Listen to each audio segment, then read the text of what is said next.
Mobil listrik adalah jenis kendaraan bermotor yang menggunakan satu atau lebih motor listrik untuk menggerakkan kendaraan. Kendaraan ini dianggap lebih ramah lingkungan karena menghasilkan emisi yang jauh lebih rendah atau bahkan nol emisi. Jika daya yang digunakan untuk mengisi daya berasal dari sumber energi bersih seperti sel surya atau tenaga angin. Kegiatan dalam proyek mobil listrik meliputi kegiatan produksi, distribusi, kegiatan pemakaian, dan pasca pemakaian. Aspek lingkungan dalam kegiatan produksi, distribusi, pemakaian, dan pasca pemakaian mobil listrik mencakup penggalian bahan baku, penggunaan sumber daya energi dan bahan kimia dalam produksi baterai, serta manajemen limbah produksi yang dapat merusak lahan dan mencemari lingkungan. Dalam distribusi, transportasi kendaraan dapat menyebabkan pencemaran udara, emisi karbon, kebisingan, dan degradasi lahan. Penggunaan mobil listrik, meskipun ramah lingkungan, tetap tergantung pada sumber energi listrik yang digunakan. Jika berasal dari bahan bakar fosil, dapat menyebabkan pencemaran udara.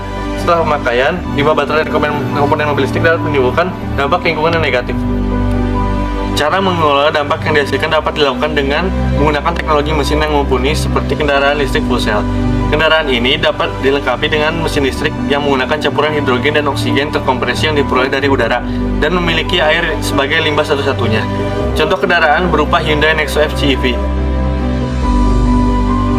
Selain itu, cara mengolah mobil listrik adalah dengan menggunakan listrik dari sumber terbarukan seperti sel surya, dan tentu saja dengan mengubah paradigma masyarakat terkait pentingnya mobil listrik.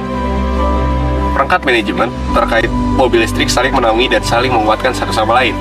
Landasan utamanya berasal dari perangkat internasional seperti ISO 64-3 2021 tentang Standard for Electric Road Vehicles, yang juga melandasi program Global Electric Mobility atau GEM yang dipimpin oleh PBB, dan memantik adanya deklarasi COP26 terkait tentang perjanjian mobil listrik secara global, serta lahirnya peraturan nasional, salah satunya peraturan Presiden nomor 55 tahun 2019. Dari peraturan-peraturan tersebut lahirlah komunitas-komunitas terkait mobil listrik seperti Koleksi, Komunitas Mobil Listrik Indonesia, dan Inabuyer Expo.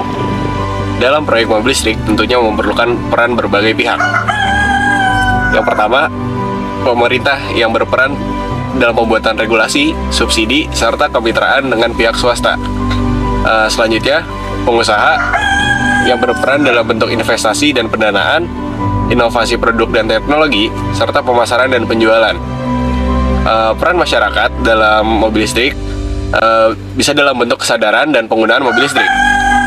Selain itu, ada peran LSM atau perguruan tinggi yang berperan sebagai tempat pendidikan, pelatihan kerja, serta penyedia fasilitas penelitian dan pengembangan teknologi.